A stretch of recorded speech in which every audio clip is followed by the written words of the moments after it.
Welcome to Thriver TV, the place to break free from narcissistic abuse with quantum tools and understandings. And I'm doing this episode from beautiful, warm Darwin, and I so don't want to go back to Melbourne. It's freezing cold down there. So if there's anybody in the Northern Territory who would like to adopt me, I might be open to the possibility because I love it up here. It's amazing. Anyway, on to today's episode because it's an important episode. Because is there anything that's more crushing and punishing in our life than to be replaced with another love partner? Possibly not. And there is no other species on the planet that is crueler in the discard and replace than a narcissist. And it's devastating for people when they find out that they're replaced swiftly, without a backward glance, and with a narcissist often rubbing their nose in it.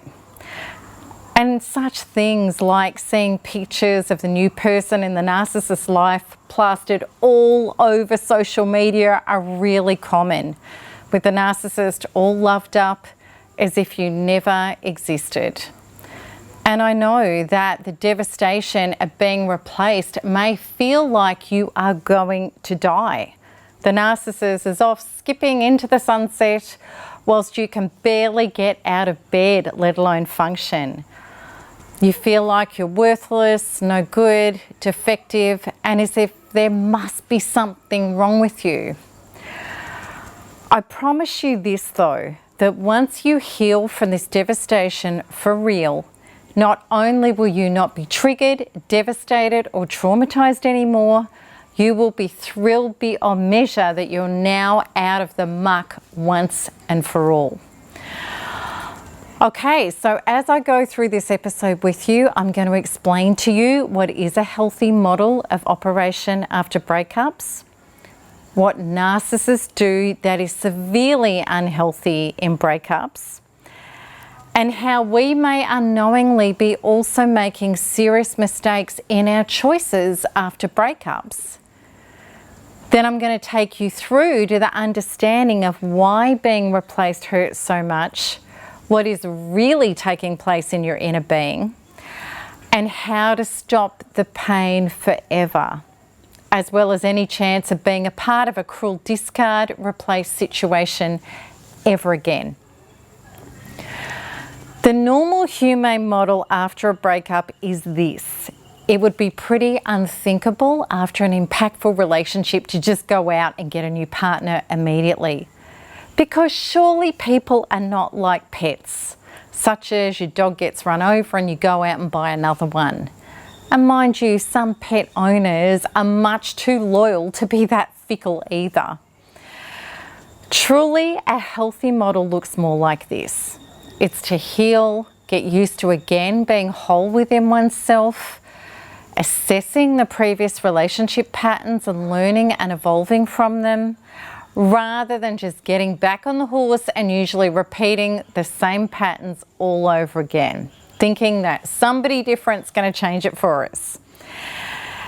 However, we know that many people don't do this. Severely codependent people who are terrified about being alone and feel empty and lifeless when not in relationship with someone certainly struggle to do a relationship fast or a self-creation quest.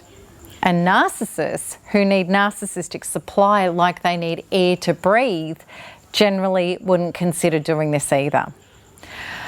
Relationships are a wonderful source of narcissistic supply for narcissists. They provide a bonding, a secure, steady source, and they also create people in their life who the narcissist can line up and abuse because once hooked, they hang around for more. So in essence, the narcissist needs to gravitate to securing a relationship to get his or her source of attention and energy from, as well as to use as a dump master for his or her tormented inner self to line up, bully, and abuse somebody with. The truth is, most narcissists are hedging their bets. When the mask drops and the cracks start appearing and the relationship starts spiraling into more and more dysfunction, The narcissist is soaking up all and any narcissistic supply, significance, that he or she can get from the relationship, but will also generally be involved in setting up alternate sources of supply. Some of these may be for sex alone or other reasons, but generally there will also be people who the narcissist can jump ship into a new relationship with or toggle between as relationships. One thing is for sure, when the narcissist has bled a source of narcissistic supply dry and this person gets too sick, emptied out or dysfunctional for the narcissist to keep gaining anything from, then the narcissist will leave and jump to the next source of supply. This also happens when the game is up and the narcissist is unraveling and exposed and his or her inner wounded being has come under too much scrutiny. To not have the false self as the buffer protecting him or her from those self-annihilating inner demons or that being exposed to others is unthinkable. And if you get too close to the truth or to threatening that, then you will be thrown away like a hot potato, replaced and then lined up to be punished in silence so that the narcissist can carry on without that threat. You will also be smeared heavily to all and sundry. That is unless you heal. That is always the truth. The horrible events and symptoms of narcissistic abuse will only continue if you have not met your inner being and healed what is unconsciously a part of the co-generating of the terrible present trauma and the future traumas to come.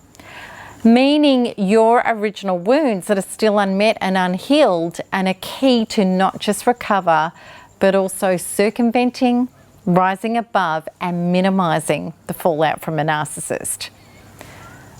Being replaced by another source of supply is a doozy to heal. It's very important to heal and may even be a matter of life and death to heal.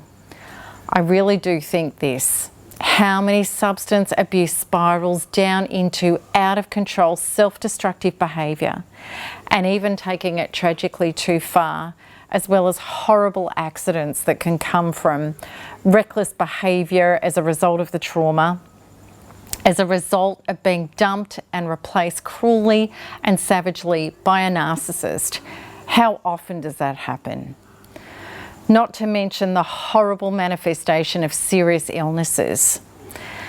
And this can be an ongoing torment. There are many people within this community who were discarded and replaced who have stayed on the narcissist snack menu, still holding on to hope and even being a friend to the narcissist while he or she is with a new supply, and possibly and often still having a part-time sexual relationship with a narcissist, having just swapped places and being the affair on the side this time. The people caught up in this are feeling soul destroyed and manically affected. It's crazy and soul twisting for them. The narcissist, on the other hand, loves the drama, significance, and is a master at triangulating and holding it all together with lies. Where our healing lies in this is where our healing lies in everything. What hurts? What has this brought up for me? Healing is never accomplished by focusing on what he or she is doing, or the new supply is this or that, and I'm stalking them both on Facebook, I'm constantly triggered, I'm thinking about them, I'm imagining them together, I'm analysing it all to death. Our healing never lies in any of this. That is total wrong town.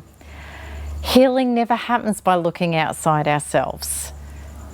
Healing always starts with pertinent questions like, what hurts?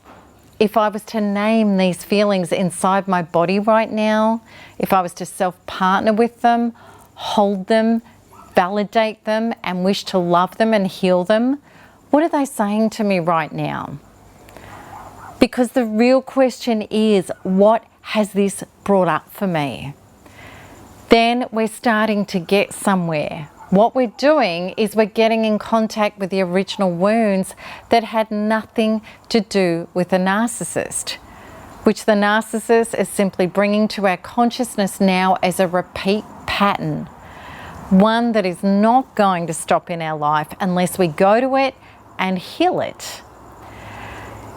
And if we are honest with ourselves and we get in contact with these young, vulnerable, insecure parts of ourselves honestly, absolutely it's about feeling not good enough.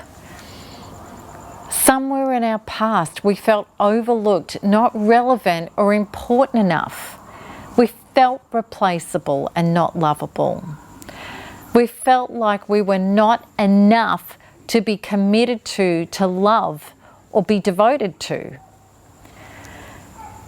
And then when we start to peel this back even more as a result of doing the deep inner quantum energetic healing work, the work that takes place deep within our subconscious, we start moving through the essential shifts of our childhood trauma that occurred with unavailable and unconscious parents who did not, or just busy parents, who did not partner us enough with love to bring our inner identities to wholeness, to realizing that we've also been treating ourselves like this. When have we made other things and people in our life more important than ourselves?